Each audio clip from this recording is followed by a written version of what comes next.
Avis vascular centre, మన దేశంలోనే the best varicose vein hospital.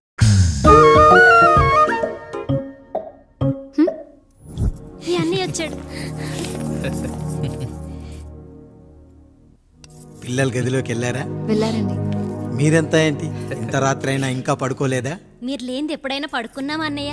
అందరం కలిసే కదా పడుకునేది మావయ్య. సరే సరే, అందరం పెద్దోడి గదిలో పడుకుందాం. ఈ రోజు వాడి శోభనం కదా, అసలే కొత్త. పక్కనుంటే ధైర్యంగా ఉంటుంది. పక్క నుండి దగ్గరుండి జరిపిద్దాం, పదండి.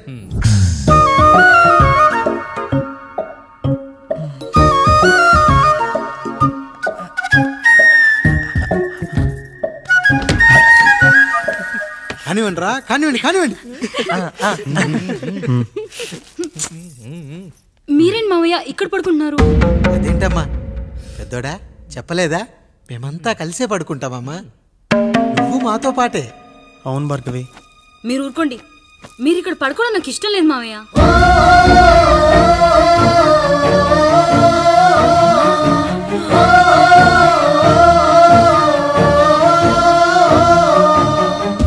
అదేంటమ్మా అలా అంటావు?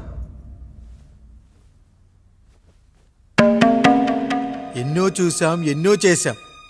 దుక్కి దున్ని కోత కోయకుండానే ఈ విత్తనాలన్నీ మొలకొచ్చాయంటావా తల్లి? అవన్నీ నాకు తెలియదు మావయ్య. మర్యాదగా బయటికి వెళ్ళండి.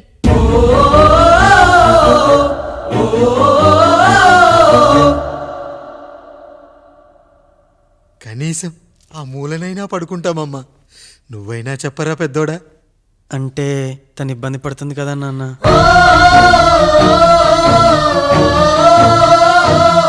నువ్వు కూడా ఏంట్రా, పిల్లలేదో ఆశపడుతున్నారమ్మా. ఒక్కసారి ఆలోచించమ్మా. మావయ్య మీరు బయటికి వెళ్తే మేము తలుపులేస్తాం.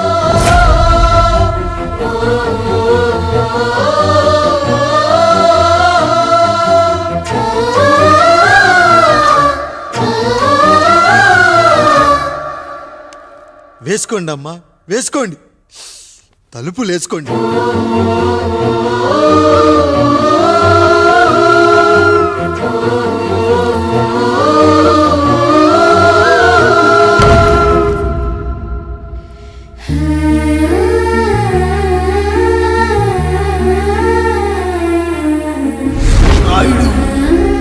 బిడ్డలు జాగ్రత్త. ఈ రోజు నుంచి వీళ్ళంతా నీ తమ్ముళ్ళు చెల్లెళ్ళు కాదు, నీ బిడ్డలు.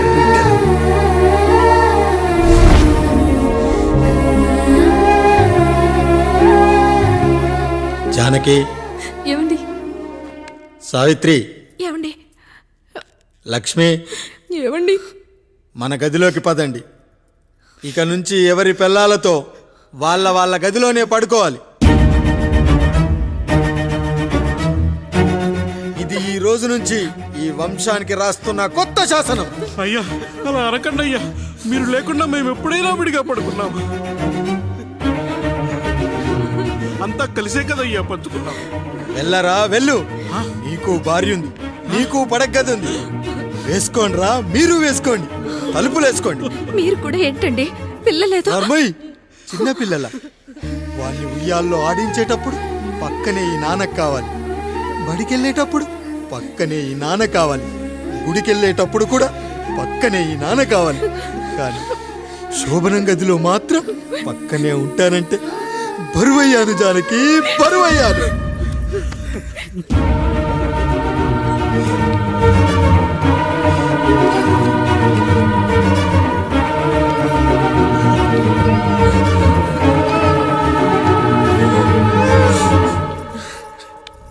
ఏంటండి ఇంకా అదే ఆలోచిస్తున్నారా? ఎలా మర్చిపోగలను లక్ష్మి? జరిగింది ఏదో జరిగిపోయింది. మీరు బాధపడకండి. ఎంత మాట అన్నాడో చూసావా? నా భార్య ఇబ్బంది పడుతుంది, బయటికెళ్ళండి నాన్న అన్నాడు. వాణ్ణి ఎలా పెంచాను? చదువుకుంటే పై చదువులకు వాడు వేరే ఊరు వెళ్లాల్సి వస్తుందని చదివే మాన్పించేశాను. జ్వరం వస్తే ఆ మాత్రలు చేదుగా ఉంటాయని నేనే మింగాను. నోరు తెరిచి అమ్మ కావాలన్నప్పుడల్లా ఎంతమంది అమ్మల్ని ఇచ్చాను. నాన్న అన్న ప్రతిసారి నాన్నల్ని ఇవ్వలేకపోయానని వాడికి నా మీద కోపమో ఏమో జానకి. నిజమేనండి, మనమంతా ఇలా లేమే. మన కుటుంబానికి దిష్టి తగిలింది. మా నాన్న మరణంతో ఆస్తిపోయి తమ్ముళ్ళతో నడి రోడ్డున పడ్డప్పుడు ఇలాంటి కష్టాన్ని మొదటిసారి అనుభవించాను. అన్నయ్య అన్నయ్య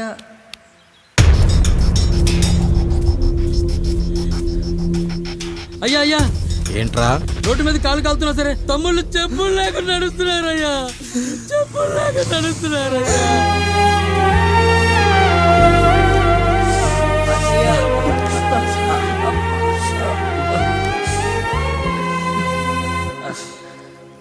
చెప్పులు లేకుండా నడుస్తుంటే కాళ్ళు కాలుతున్నాయట్రా.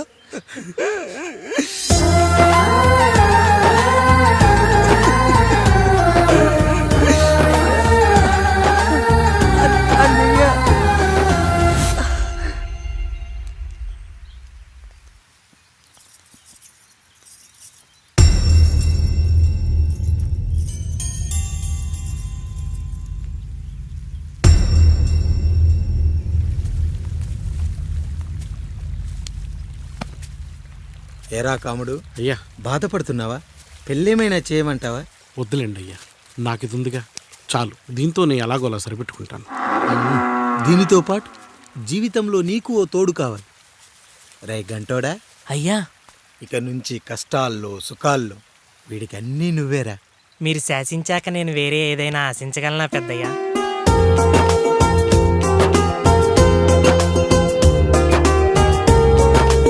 నీ గురించి కాదురా, మీ అక్కది. చాలా గొప్ప మంచి మనసుని విన్నాను. ఈ కాముడికి ఆ రాముడి గుళ్ళో పెళ్లి చెయ్యి. అయ్యా, దాన్ని పెళ్లి చేసుకుంటే దాని భర్త చనిపోతాడని జాతకంలో ఉందయ్యా. మీరంతా కలకాలం ఉంటారంటరా. వీడు పోతే నేను లేనా, చూసుకోలేనా? నువ్వు పెళ్లి చెయ్యి, పెళ్లి చేయరా.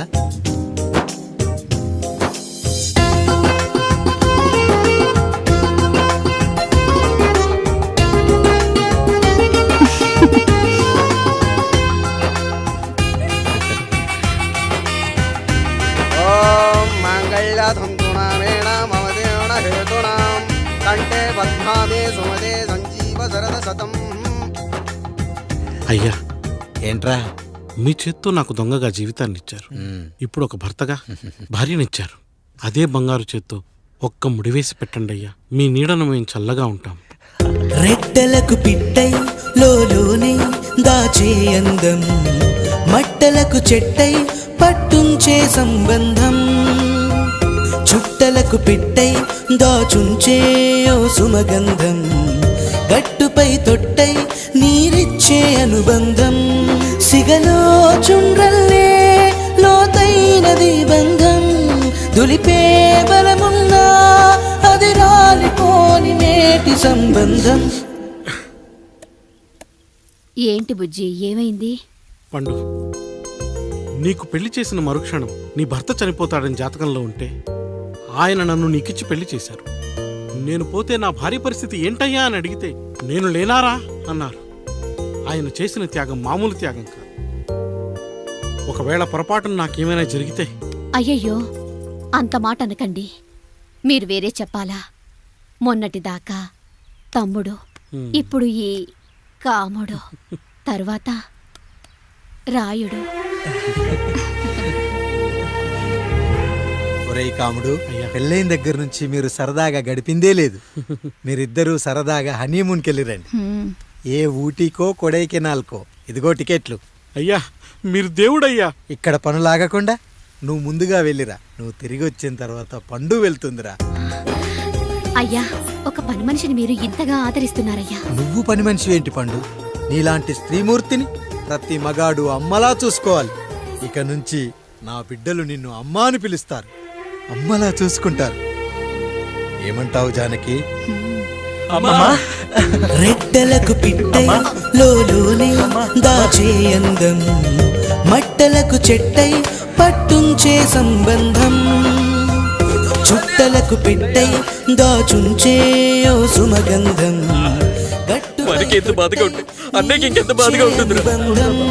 సిగలో చుండ్రల్లే బాధ నా బాధ కాదట్రా. దులిపే బలమున్నా అది రాలిపోని నేటి సంబంధం.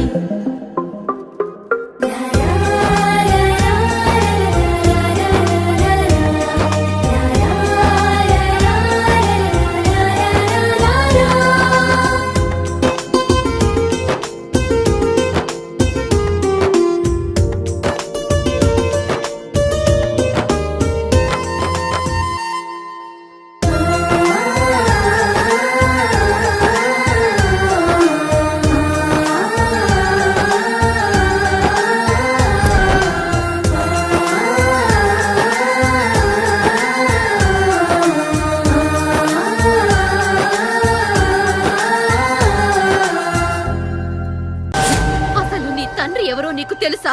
తెలుసా? ఇదిగో ఈ కాముడేరా నీ తండ్రి. గేదె నల్లగా ఉన్నంత మాత్రాన పాలు తెల్లగా ఎలా ఉన్నాయనే కదరా నీ ప్రశ్న. దానికి సమాధానం చెప్పాలంటే ఒక వర్షం కురిసిన రాత్రి నేను 9వ నెల బాలింతగా ఉన్నప్పుడు. పండు పండు ఇదిగో. ఏమిటండి ఇది? నిద్రలేస్తే నేను, బయటికెళ్తే గంటోడు, పక్కకెళ్తే పాలేరు, ఎప్పుడూ తిరిగే తాయారు. రోజు మమ్మల్ని చూసి చూసి బిడ్డ కూడా చిట్టుమొహం వేసుకుని పుడతాడేమో అని భయంగా ఉంది. కడుపులో ఉన్నప్పుడు మనం ఎవరి మొహాలైతే చూస్తామో అచ్చం వారి పోలికలతోనే పుడతారంటారు. పొరపాటున నా పోలికలతో పుడితే? అదేంటి కాముడు, నీకేం తక్కువ? జుట్టు ఉండాల్సిన చోట లేకుండా అవసరం లేని చోట విపరీతంగా పెరిగిపోతుంది. ఆ, మనకు పుట్టబోయే బిడ్డ గొప్ప అందగాడై ఉండాలి. ఇదిగో రోజు ఈ దేవుడి ఫోటోలు చూడు, వాళ్ళలాగే అందంగా పుడతాడు. కడుపుతో ఉన్నప్పుడు ఎవరి ఫోటో చూస్తే ఆ పోలికలతో బిడ్డ పుడతాడా? కనిపించని దేవుడి పోలికలు నా బిడ్డకెందుకు? ఈ ఊరికి దేవుడు రాయుడు. నా బిడ్డ ఆయనలాగే పుట్టాలి, ఆయనలాగే పుట్టాలి.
ఏంటి పండు ఇలా వచ్చావు?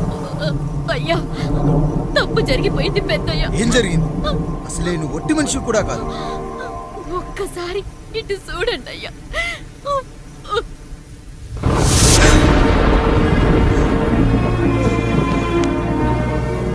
వీడేంటి అచ్చం నాలా ఉన్నాడు?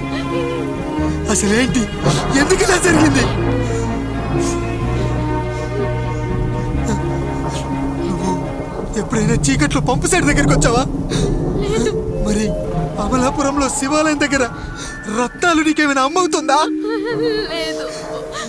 పిఠాపురంలో పద్మ, రామాపురంలో లక్ష్మి, కాకినాడలో సుజాత. అయ్యో దేవుడా, అయ్యా, అసలు ఇదంతా ఎలా జరిగింది పండు? అయ్యా, ఇదంతా కాముడి వల్లే అయ్యా, కాముడి వల్లే. కాముడా? కాముడి కుటుంబానికి నాకు ఏం గుర్తు రావట్లేదే. ఎన్నని గుర్తు పెట్టుకోగలను నేను మాత్రం? అయ్యా, అది కాదయ్యా.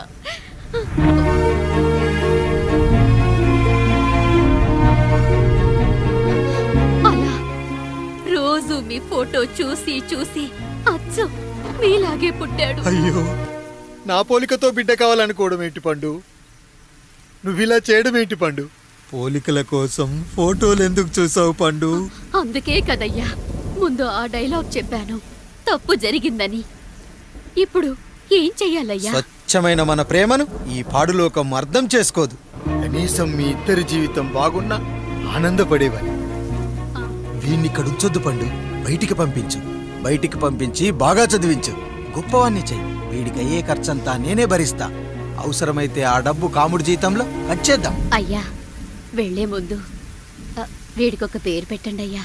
వీడు ఇంకో రాయుడు, అంటే ఇంగ్లీష్లో అండ్ రాయుడు అండ్ రాయుడు.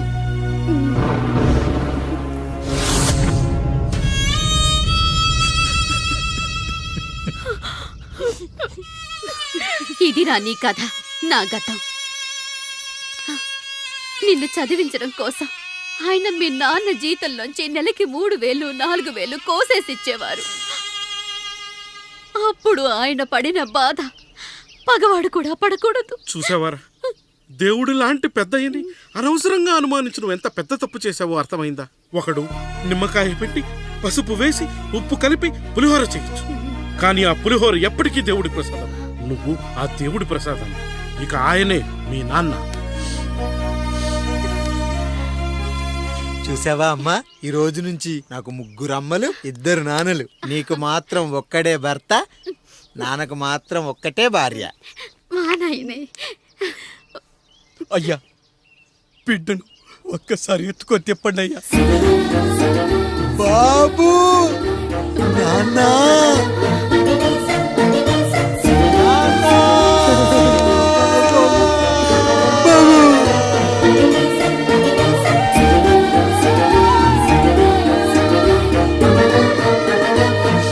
నన్ను క్షమించు నాన్న.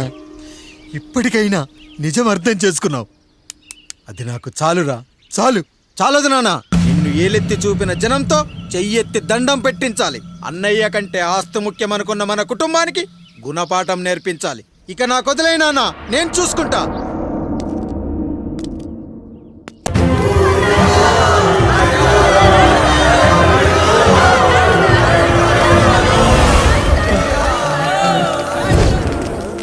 ప్రజల్లారా, నా బిడ్డల్లారా, నా జీవితం మీకే అంకితం. మళ్ళీ జన్మంటూ ఉంటే మీకోసం తిరిగి వస్తాను.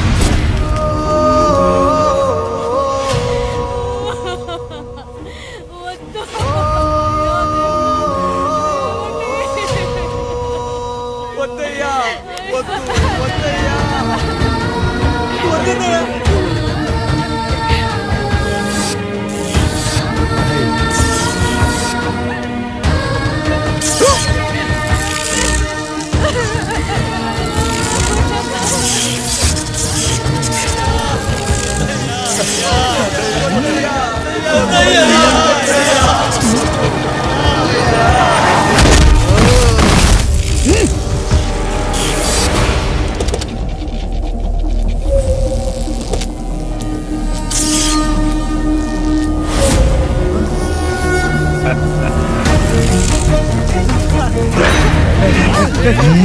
వదలరా.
ఎవడొస్తాడు నిన్ను కాపాడడానికి? ఎవడొస్తాడు?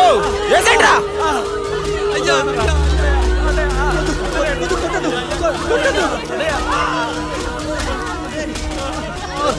కష్టం వస్తే ఒక్కసారి నాన్న అని పిలవరా, ఆ సమాధిలోంచైనా లేచొస్తా.